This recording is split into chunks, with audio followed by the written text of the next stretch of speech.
Hello दोस्तों, स्वागत है आपका मेरे इस YouTube channel higher education mathematics की क्लास में। ठीक है, तो चलते हैं। अभी तक के हमने पढ़े थे किन्हीं दो अवयवों का आपस में जोड़ना, घटाना, गुना।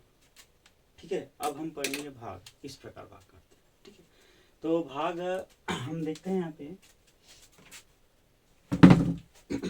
भाग। तो भाग में सबसे पहले हम एक एग्जांपल के तौर पर ले लेंगे, दो मैट्रिक्स ले लेंगे। चलो मान लेते हैं इसमें 1 4 -2 3। ठीक है, थोड़ा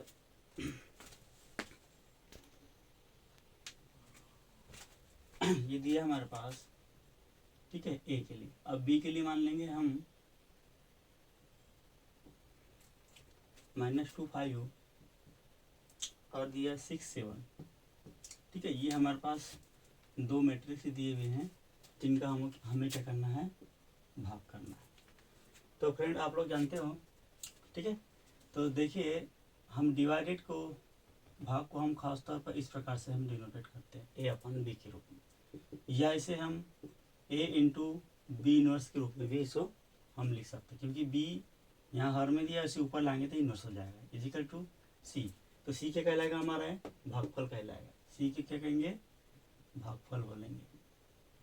ठीक है, ये हमारा क्या हो जाएगा, भागफल हो जाएगा। तो यहाँ हम छोटी छोटी चीज़ देख रहे हैं इसमें, जैसे कि यहाँ पे आपको दिखा रहा है कि बी इनवर्स एक्चुअली में है क्या चीज़। तो बी इनवर्स हम इस प्रकार से निकालेंगे यहाँ से। ठीक है, बी इनवर्स, तो बी इनवर्स हमारा हो जाएगा यहाँ पे 1/d इंटू, देखिए हम किसका इनवर्स निकाल रहे हैं, बी का। तो हम यहाँ बी वाले इसमें अवयव को देखेंगे। ठीक है, तो बी वाले अवयव को देखेंगे। यहाँ पे देखो, ये इसे R1 बोलते हैं और इसे R2, इसे C1 और इसे C2।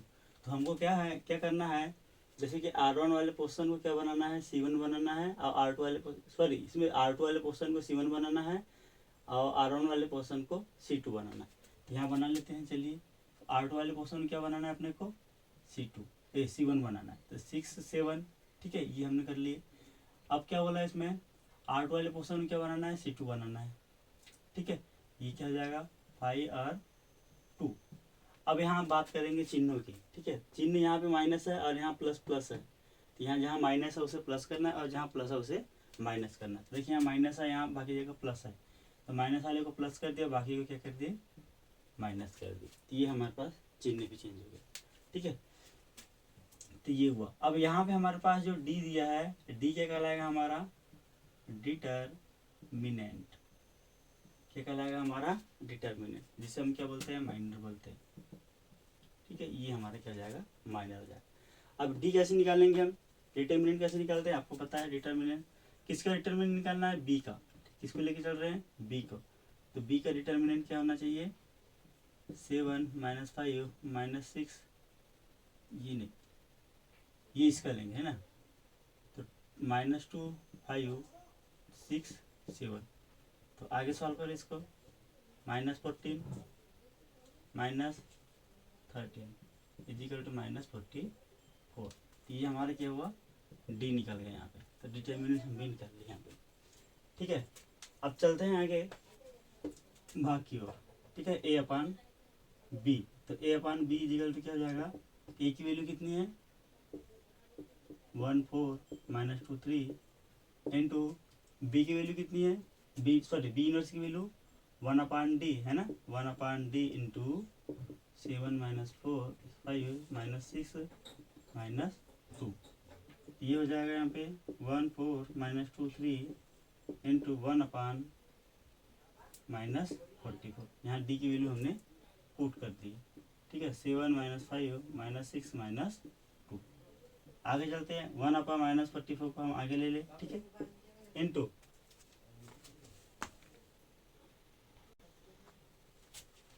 आगे देखना इसमें, इंटू, अब इसको पास पास में ले लेते हैं। ठीक है, 1 4 -2 3 इंटू 7 -5 -6 -2। अब इन दोनों का आपस में क्या करना है, मल्टीपल करना है। देखो यहाँ इंटू का सिंबल लगा है। ठीक है, तो ये 1/-44 ये अपने पास जैसे कैसे रहेगा। ठीक है, अब इसका मल्टीप्लाई करो, 1 का मल्टीप्लाई 7 से करेंगे तो यहाँ पे हमारा बनेगा 1 का 7 से तो 7, फिर प्लस 4 का -6 से तो कितना हो जाएगा, माइनस हो जाएगा ये, ठीक है 24। अब इसी का इसी करेंगे सेकंड कॉलम से, 1 का -5 से करेंगे तो -5, फिर 4 का -2 से करेंगे तो -8। अब यहाँ पे ऐसे ही अब सेकेंड रो को लेंगे, ठीक है -2 का -2 का 7 से करेंगे तो कितना हो जाएगा, -14। अब यहाँ 3 का -6 से करेंगे तो -18, ठीक है। अब यहाँ पे देखिए, हाँ अब -2 का किससे करेंगे, -5 से करेंगे, माइनस माइनस माइनस प्लस, तो यहाँ हो जाएगा 10। अब 3 का -2 से करेंगे तो -6, ये हो जाएगा। इसी को आगे हम बढ़ा देते हैं, ठीक है यहीं पे -1/44 इंटू यहाँ हो जाएगा ये, इसको माइनस करेंगे तो कितना बचेगा यहाँ पे -14, हाँ -14, फिर यहाँ -13 5 -13। अब यहाँ पे देखिए 8 + 4 12 2 3 4 सॉरी 3 ये माइनस तो माइनस, ठीक है। अब यहाँ पे 4 मेरे पास 4 आया, ठीक है। अब इसका अंदर मल्टीप्लाई करते हैं यहाँ पे आगे, ये क्या हो जाएगा यहाँ, इसका इसके साथ में, इसका इसके साथ में, इसका इसके साथ में, इसका इसके साथ में, ठीक है। अलग अलग करना, अलग अलग एलिमेंट के साथ में अलग अलग होगा इसका मल्टीप्लाई, ठीक है। -4 माइनस प्लस तो 1 14/44, ठीक है। इसको हम डिवाइडेड भी कर सकते हैं, ठीक है, ये कर भी सकता है, ठीक है, 2 से डिवाइडेड होगा वो, ठीक है। फिर यहाँ पे दिया है माइनस प्लस 13/44, फिर यहाँ पे दिया माइनस प्लस 32/44, और यहाँ दिया 4 तो यहाँ पे हो जाएगा 1/11 -1/11, ये आया हमारा। ये से हम क्या बोलेंगे, इसका भागफल बनेंगे, ठीक है। यहाँ तक समझ में आया आपको, ठीक है।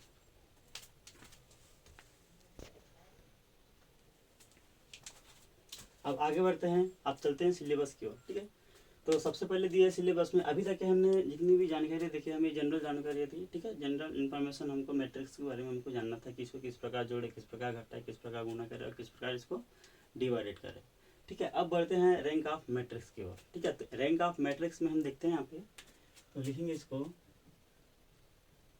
रैंक ऑफ मैट्रिक्स, अवयव की जाति, हम देखते हैं अवयव की जाति निकालना, ठीक है। तो डेफिनेशन सबसे पहले लिख लेंगे, इसको डेफिनेशन लिखेंगे इसमें कि एक्चुअली में रैंक ऑफ मैट्रिक्स है क्या चीज, ठीक है। तो डेफिनेशन होगा इसमें, यदि दिया है a non zero number R is a non zero number small R is said to be rank of matrix A, be rank of matrix A, ठीक है, रैंक ऑफ मैट्रिक्स ए। यहाँ पे बोला है एक हमारे पास एक नंबर ऐसा होगा आर, जो कैसा होगा, नॉन जीरो होगा, कभी जीरो के बराबर नहीं होगा, मतलब कुछ ना कुछ वैल्यू होगी उसकी, ठीक है। या हम ये कह सकते हैं कि उसकी अधिकतम वैल्यू 1 होगी, ठीक है 1, जिसको हम आइडेंटिटी मैट्रिक्स से हम इसको शो करते हैं इस प्रकार से, जैसे कि 1 0 0 0 1 0 0 0 1। तो यहाँ पे देखो ये 1 क्या है, एक नॉन जीरो है, ठीक है, यहाँ पे जीरो नहीं होना चाहिए, तब हम इसकी रैंक, तब हम आर को क्या कर सकते हैं, रैंक कर सकते हैं किसी मैट्रिक्स ए के लिए, किसी मैट्रिक्स ए के लिए, ठीक है। इसकी रैंक कितनी होगी, 3 होगी, क्योंकि यहाँ पे हमको दिया हुआ है, ठीक है। क्यों 3 होगी, देखो 1 2 3 इस प्रकार से भी हम इसको शो कर सकते हैं कि 1 2 3 इस प्रकार से भी हम इसके रैंक काउंट कर सकते हैं, ठीक है। जैसे कि यहाँ पे दिया है, तो यहाँ पे देखिए इस कॉलम में, इस कॉलम में, इस कॉलम में, इस कॉलम में फर्स्ट में 1 है, फिर नीचे में 0 है, फिर 0 है, फिर यहाँ फर्स्ट में 0 है, फिर यहाँ 1 है, फिर 0 है, फिर 0 है, 0 है, फिर 1 है। अर्थात यदि इस सिचुएशन में यदि कोई भी हमारे पास मैट्रिक्स होता है तो उसकी वैल्यू हमेशा 1 के बराबर होगी, ये कभी 0 नहीं होगा। ये जो मैट्रिक्स दिया है, आप कितने भी इसमें ऑपरेशन लगा लो, कुछ भी कर लो, ये हमेशा क्या होगा, ये हमेशा 0 नहीं होगा, यानी कि इसी प्रकार से शो करेगा। ठीक है, ये हमारे पास इसका आइडेंटिटी है। ठीक है, तो ये हमको दिया हुआ। आप देखते हैं इफ यदि एक मैट्रिक्स की हम रैंक आर तभी कर सकते हैं जब वह कैसा हो, नॉन जीरो हो। ठीक है, इसमें कुछ शर्तें हैं, तो शर्तें देखते हैं। इसमें पहले नंबर शर्त दिया है, इसमें there exist at least a minor, there exist at least a minor,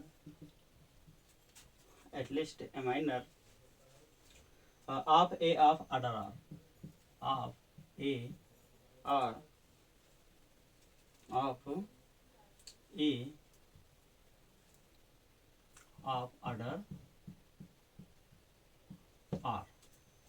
ठीक है, तो यहाँ पे बोला है देयर एग्जिस्ट एटलीस्ट, बोला है कम से कम एक, कम से कम एक रैंक मैट्रिक्स ए के लिए हमारे पास कम से कम एक होना चाहिए। ठीक है, कम से कम एक, मतलब देखो ये एक हमने लिए, तब वो क्या कहलाएगा, उसका ये जो मैट्रिक्स दिया है इसका क्या कहलाएगा, आर कहलाएगा, इसका रैंक कहलाएगा। अब यहाँ सेकेंड नंबर दिया, इसमें सेकेंड में दिया है every minor of higher order, every minor of higher order, then R is 0। ठीक है, अब यहाँ पे दिया है यूरी माइनर, यानी कि सभी सारणिक में हायर ऑर्डर। ठीक है, जो सबसे अधिक जो ऑर्डर होगी उसकी। ठीक है, देन R इज 0, R को छोड़कर जितने भी हमारे पास जो वैल्यू होंगे सब कैसे होंगे, 0 होगा। R मतलब रैंक, ये रैंक है ना, सबके सब वैल्यू कैसे यहाँ पे 0 है। ठीक है, तो ये यहाँ पे दिया है। तो आप देखते हैं इसमें मेथड। ठीक है, मेथड देखते हैं इसमें रैंक ऑफ मैट्रिक्स, यानी कि किसी मैट्रिक्स के रैंक निकालने के कौन सी मेथड हो सकती है, किस प्रकार के हम इससे निकाल सकते हैं। जैसे कि आप लोगों ने पिछली क्लास में पढ़े होंगे 12th में, है ना, वहाँ पे हम सारणी के माध्यम से भी हम रैंक निकालते थे। ठीक है, यहाँ सबसे पहले फर्स्ट विधि दी है सारणिक विधि। ठीक है, उसके माध्यम से भी हम रैंक देखेंगे। दूसरी विधि दी है यहाँ पे एसएनएल मेथड। थर्ड है इसमें केमिकल मेथड। ठीक है, chemical method of normal form. ठीक है, अब थर्ड, ये जो फोर्थ मेथड है इसमें using of row and column operation. ठीक है, हम रो और कॉलम ऑपरेशन के यूज करके भी हम इसको क्या कर सकते हैं, सॉल्व कर सकते हैं। तो देखते हैं आगे इसमें। तो पहला नंबर दिया माइनर मेथड, यहाँ मेथड लिखेंगे। ठीक है, मैं यहाँ मेथड लिख रहा हूँ, मेथड। तो मेथड यहाँ फर्स्ट मेथड दिया इसमें माइनर मेथड, जिसे हम बोलते हैं डिटरमिनेंट। ठीक है, जिसे हम बोलते हैं, ठीक है, माइनर मेथड, जिसको हम डिटरमिनेंट बोलते हैं। ठीक है, सारणी। तो इसके माध्यम से हम देखेंगे। अब सेकंड दिया हमारे पास, सेकंड मेथड है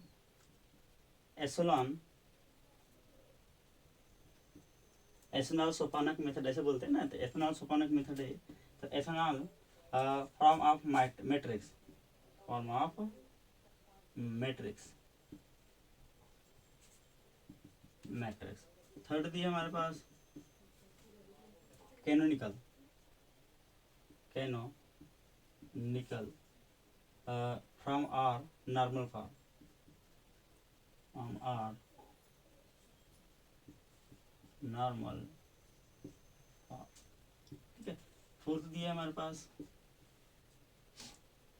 फोर्थ मेथड है यूजिंग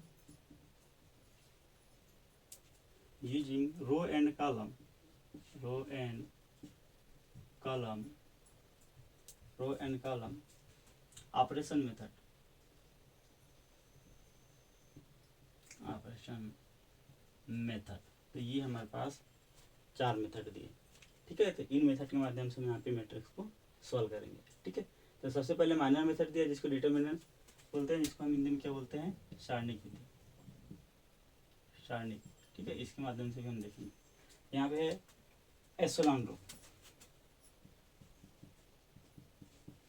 एसोलान, ठीक है। इसके माध्यम से भी हम देखेंगे। यहाँ canonical form of, canonical form, ठीक है, कैनोनिकल, इस रूप में भी हम यहाँ पे हम निकालना सीखेंगे। अब यहाँ पे रो एंड कॉलम, ठीक है। रो एंड कॉलम मतलब पंक्ति और स्तंभ ऑपरेशन, ठीक है। पंक्ति स्तंभ ऑपरेशन से भी अभी तक के हम 12th में पंक्ति और स्तंभ ऑपरेशन लगाकर और माइनर मेथड के माध्यम से हमने रेंज निकालना सीखे थे, ठीक है। अब यहाँ पे यहाँ दिया है एसोलान रूप में दिया है, एसोलान रूप में, ठीक है। यहाँ पे एक केमिकल रूप में दिया है, ठीक है। इनके माध्यम से हम आगे बढ़ेंगे, ठीक है। देखते हैं सबसे पहले फर्स्ट दिया है माइनर मेथड, ठीक है, सारणिक विधि। देखते हैं सारणिक विधि में, सारणिक विधि दिया है अपने पास। चलिए एक क्वेश्चन ले लेते हैं। हाँ, सारणिक विधि कब कारगर है, कब इसका उपयोग हम करते हैं, ये हम देखते हैं यहाँ पे, ठीक है। तो माइनर मेथड है, सारणिक विधि है जब इसकी कोटि 2x2, 3x3, 3x4, 4x3, ठीक है। इस प्रकार की हमारे पास कोटि है, तब हम माइनर मेथड का हम यूज़ कर सकते हैं। इसको हम इस प्रकार से शो कर देते हैं, ठीक है। तब हम इस प्रकार से माइनर मेथड का यूज़ करते हैं, ठीक है। यदि इससे ज़्यादा हो गया, ठीक है, तो हम इस माइनर मेथड का यूज़ हम करना कठिन हो जाता है, कर सकते हैं लेकिन कठिन होगा, ठीक है।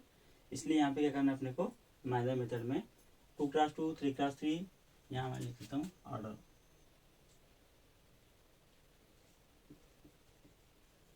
ठीक है, ऑर्डर, ये ऑर्डर होने चाहिए, ठीक है। देखते हैं, आगे बढ़ते हैं। इसमें सबसे पहले लेते हैं एक एग्जाम्पल, एक एग्जाम्पल के माध्यम से देखते हैं इसको। एग्जाम्पल नंबर पहले दिया है इसमें 2, 1, -1, 0, 3, -1, फिर दिया 2, 4, -3। ये हमारे पास एक ए दिया है, ए मैट्रिक्स, ठीक है। इसको हमको सॉल्व करना है। देखते हैं पहले हम क्या कौन सी विधि पढ़ रहे हैं, सारणिक विधि पढ़ रहे हैं, ठीक है, माइनर मेथड पढ़ रहे हैं। तो माइनर मेथड सबसे पहले इसको हम सारणिक रूप में हम ला लेते हैं ए को, ठीक है। ये क्या कहलाएगा, 2, 1, -1, 0, 3, -1, 2, 4, -3। आगे सॉल्व करेंगे इसको, ठीक है। 2, ये 2 आप सभी को आता है, 12th में आपने पढ़ा किसको किस प्रकार से हम इसको सॉल्व करते हैं। तो यहाँ पे देखिए इस कॉलम और इस पंक्ति को ले रहे हैं, यानी ये आ रहा है यहाँ पे। तो यहाँ पे इसको और इसको हम क्या करना पड़ेगा, बंद करना पड़ेगा, और इसका मल्टीप्लाई इससे, इसका मल्टीप्लाई इससे, ठीक है। देखते हैं, तो इसका मल्टीप्लाई इससे करेंगे तो -9, फिर माइनस लेते हैं यहाँ पे, ठीक है, माइनस लेते हैं। अब इसका मल्टीप्लाई इससे करेंगे तो -4, माइनस माइनस क्या हो जाएगा, ये +4 हो जाएगा, ठीक है। फिर सेकेंड, अब यहाँ माइनस लेंगे, ठीक है, ये प्लस माइनस है, कंटिन्यू बढ़ते जाएगा, ठीक है। यहाँ प्लस कब आएगा मैं ये भी बताऊंगा, ठीक है। अभी यहाँ -1, फिर यहाँ लेते हैं इसमें। अब देखिए इसका मल्टीप्लाई इससे, इसका मल्टीप्लाई इससे, ठीक है। 0 का 3 से करेंगे तो 0, अब 2 का -1 से करेंगे तो -2, ठीक है। ये हमारे पास दिया 2 का -1 से करेंगे तो -2, तो ये हुआ हमारे पास। और नेक्स्ट दिया इसमें हमारे पास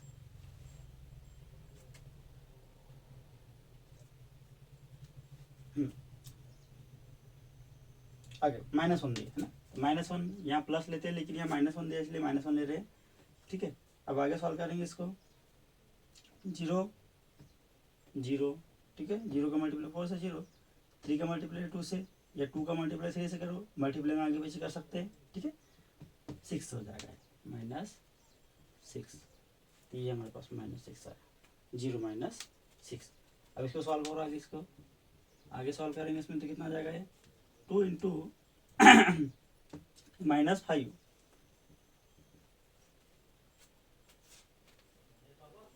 फिर माइनस माइनस माइनस प्लस 2, 0 है अपने पास, फिर माइनस माइनस प्लस 6, ठीक है। अब यहाँ 10 -10 हो जाएगा, ये प्लस 10 इक्वल टू 0, यहाँ पे इक्वल टू क्या आया, 0 आया, ठीक है। तो यहाँ पे हमने इक्वल टू 0 लाए। अब यहाँ जान लीजिए, ठीक है। तो यहाँ मॉड ऑफ ए, सॉरी सारणिक of A is equal to कितना आया, 0 आया। इसकी वैल्यू कितनी हो गई, 0 हो गई। अब यहाँ एक चीज़ देख लीजिए, मैं यहाँ नोट करके लिखा देता हूँ, इसमें बाजू में लिख लेना नोट, ठीक है। नोट करके लिखना इसमें, यदि सारणिक ए की वैल्यू, जैसे कि हम सारणिक निकाले इसमें, यदि सारणिक ए की वैल्यू 0 हो तो इसकी रैंक कितनी होगी, तो रैंक कितनी होगी, जिसे हम किससे डिनोटेट करते हैं, मैंने यहाँ पे लिखा नहीं है ना, यहाँ पे लिख लेना डेफिनेशन में,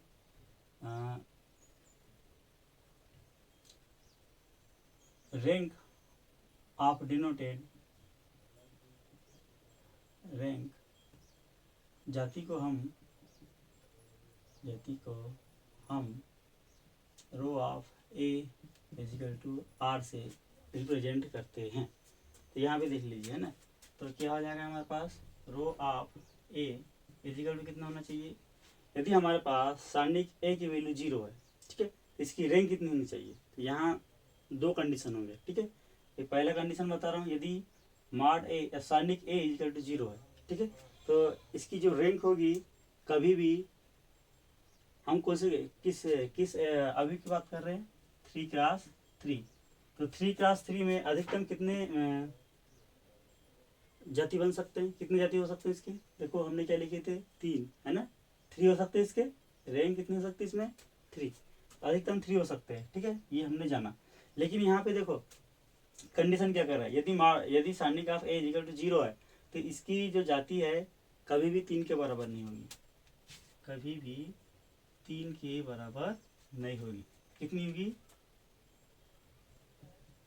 यहाँ लिख लीजिए 2 होगी, या तो 1 होगी या तो 2 होगी, ठीक है, या तो 1, और मैं यहाँ लिखता हूँ 1 और 2, एक भी हो सकता है, 2 भी हो सकता है, ठीक है। ये सेकंड कंडीशन है यहाँ पे, यदि मॉड ऑफ ए की वैल्यू नॉट इक्वल टू 0 है, ठीक है, नॉट इक्वल टू 0 है, अर्थात इसकी जब हम इसको सॉल्व करेंगे मैट्रिक्स को, मतलब यहाँ 0 आया था हमारा, ठीक है, या यदि यहाँ कोई ना कोई संख्या हो, ठीक है, ये कुछ संख्या बचता हो यहाँ पे, तब के कंडीशन में ले लें, ठीक है।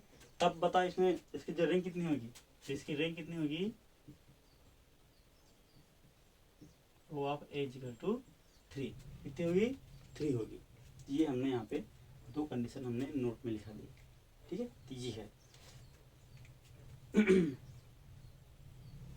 तो देखते हैं इसमें इसकी रैंक कितनी होगी, ठीक है। तो इसी के आगे लिखना, इसी के आगे अभी क्या लिखे हैं, सारणिक ऑफ ए इक्वल टू 0 लिखे, ठीक है। तो इसी के आगे क्या होना चाहिए, चलो तो इसी के आगे ले रहे हैं, अभी हमने देखे इसकी वैल्यू कितनी आई है, 0, ठीक है।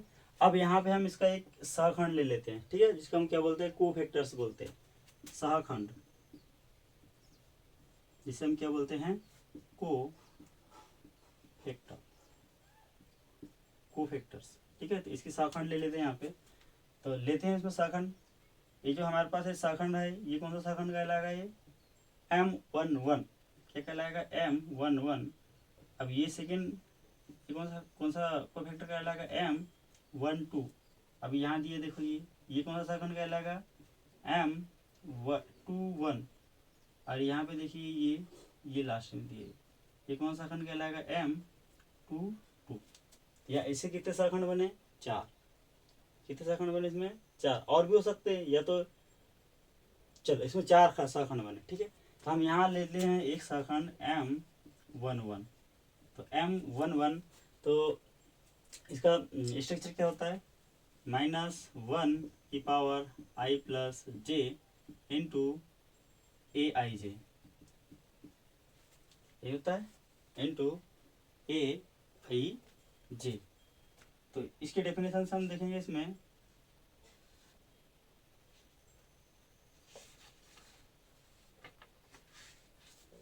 सहखंड,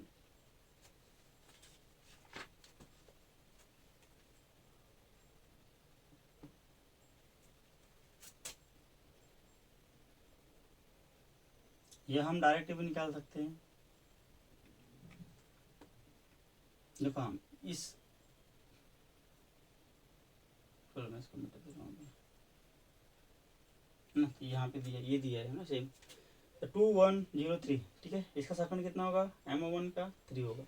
ये हम यहाँ पे भी देख सकते हैं यदि हम इसको अलग अलग ले, ठीक है। तो इतना लिखने की ज़रूरत नहीं है हमको, ठीक है। तो आगे बढ़ते हैं, लेते हैं इसमें second M11 is equal to क्या है 2103। सॉल्व करो इसे, 6 माइनस 0 इज इक्वल टू 6। तो इसे हम चलो ये आ गया। तो ये हमारे पास कितना है 6 आया। M111 की वैल्यू कितनी है 6 है। मतलब ये 0 के बराबर है क्या, नहीं है, नॉट इक्वल टू क्या है 0 है। हम यहाँ एक चीज़ चेक करके भी देखें कि इसके सहखंड लेके देखें, ठीक है। जरूरी नहीं कि आप M11 ले सकते हो, M12 भी ले सकते हो, M21 भी ले सकते हो, M22 भी ले सकते हो, ठीक है। तो यहाँ पे अब यहाँ पे देखो, नोट में देखो यहाँ क्या बोला था इसने, यदि फैक्टर्स की वैल्यू को फैक्टर्स की वैल्यू यदि 3 के बराबर ना हो, अर्थात 0 के बराबर ना हो, तब इसके 0 के बराबर ना हो, तब यहाँ बताइए इसकी रैंक कितनी हो सकती है 3, कितनी हो सकती है 3। तो बताइए इसकी रैंक कितनी हो सकती है इसमें 3, ठीक है।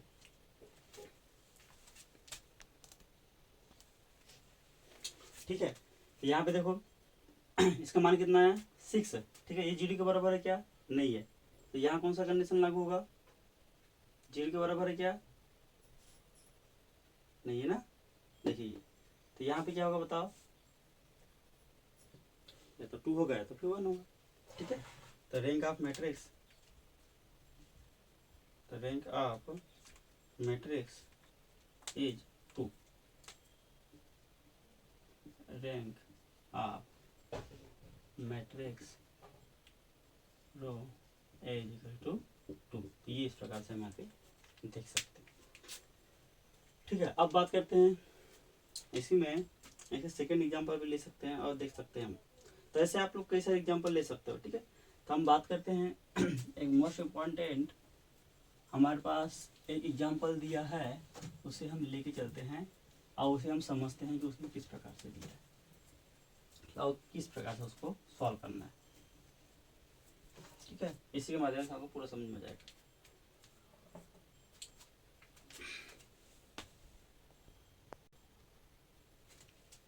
लेते हैं एग्जांपल सेकेंड, ठीक है। यहाँ दिया है ए, हमारे पास 1 2 3 0 1 2 3 0, थोड़ा दूर है ना, 0 0 4 5 1, फिर दिया है इसके बाद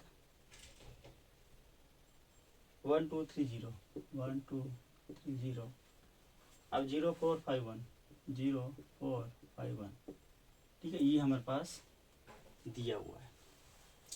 लेकिन जैसे कि हम जानते हैं, अभी हमने बताया था कि 1 और 0 0 और 1, यदि 1 के ऊपर 0 हो या इसके नीचे 0 हो, तो हम इस वैल्यू को कभी चेंज नहीं कर सकते 1 को, ठीक है।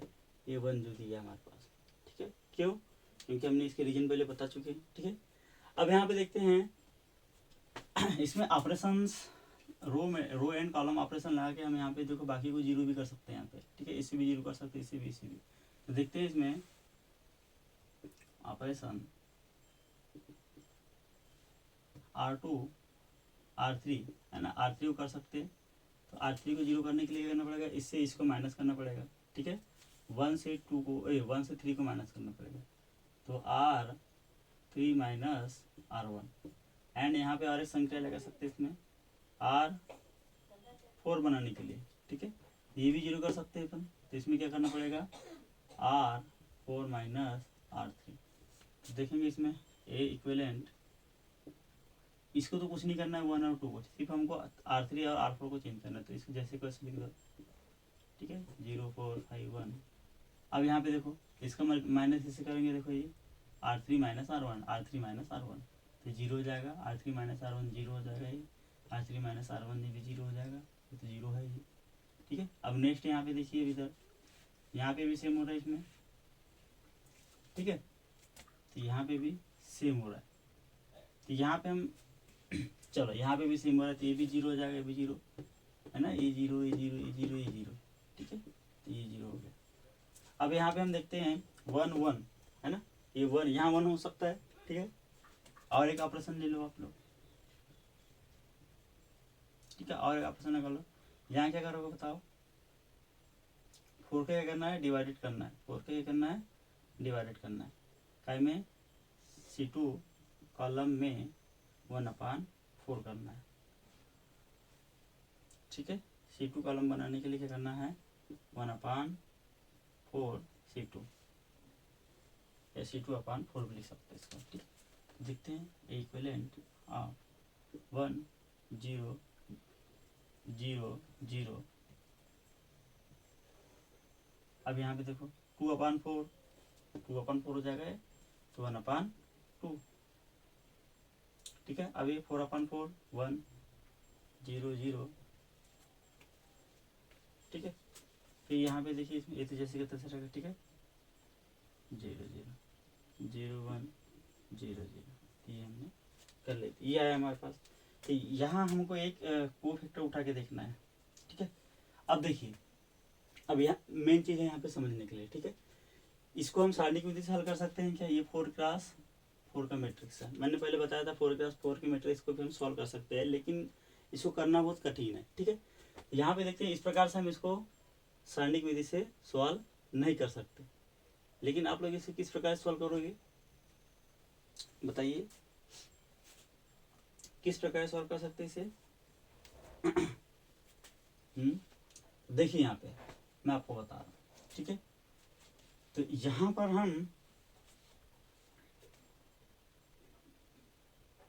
कोफैक्टर्स के माध्यम से भी सॉल्व कर सकते हैं, या तो इसे ले सकते हो, या तो इसे ले सकते हो, या तो इसे ले सकते हो आप लोग, या तो इसे ले सकते हो, ठीक है। यहाँ से कोई भी, यदि चारों फैक्टर्स को हम ले रहे हैं, यदि इसकी वैल्यू 0 नहीं आ रही है, यानी कुछ ना कुछ मान मिल रहा है, तो मैंने बताया था जो नोट में लिखा था वही कंडीशन रहेगा, ठीक है।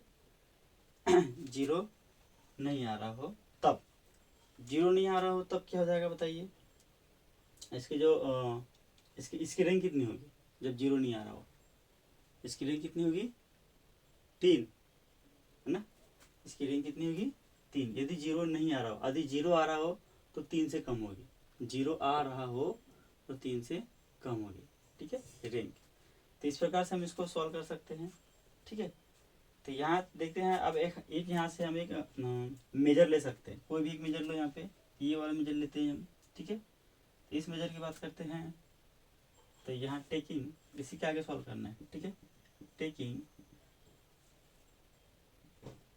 मेजर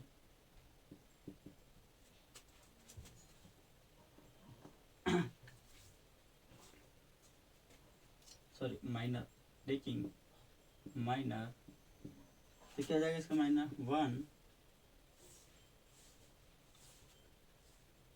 चलो इसको M11 ले लेते हैं, ठीक है। इसको सहखंड भी बोल सकते हैं, ठीक है, एक सहखंड ले रहे भी बोल सकते हैं इसको, ठीक है। 1 1/2 0 1, ठीक है, ये हमारे पास है, इसको सॉल्व कीजिए। 1 - 1/1 1 - 0 = 1। अब देखो हमने यहाँ पे एक सहखंड लिए, ठीक है, इसकी वैल्यू 0 आ रही क्या, नहीं आ रही, कुछ ना कुछ इसका मान हमको मिल रहा है। आता भाई से कंडीशन बताइए, इसके जो रैंक है, इसकी रैंक कितनी होनी चाहिए, इसकी रैंक कितनी होगी 2, कितनी होगी 2, क्योंकि नॉट इक्वल टू कैसा है 0, ठीक है। यहाँ लिखेंगे रैंक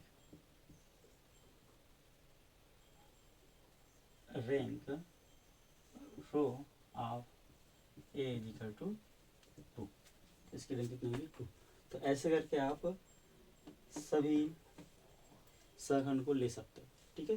हम अपने हिसाब से लिए इसको, आप अपने हिसाब से भी ले सकते हो, ठीक है। मैंने बताया था यहाँ पे बहुत सारे, यहाँ पे क्या है सहखंड है, कोफैक्टर्स उपस्थित है, ठीक है, वो भी एक कोफैक्टर्स को आप लोग ले सकते हैं, या तो चारों में भी आप चेंज कर, यहाँ तो इनमें तो 0 होंगे 0 होंगे, ठीक है, यहाँ लेकिन इनमें कुछ ना कुछ मान क्या आ रहा है, ये चारों फैक्टर का मान 0 आ रहा है, तब की कंडीशन में क्या हो जाएगा, ये इसकी रैंक कितनी होगी, 3 होगी। ठीक है ये अब नेक्स्ट दिया है इसमें, ठीक है मैंने बता दिया, यदि इस प्रकार से आपको चलो मैं यहाँ पे इस प्रकार से लिख रहा हूँ, ठीक है। यदि एग्जाम्पल ऐसा रहा तो आप लोग क्या करें, ये 3 एग्जाम्पल ले लो, ठीक है।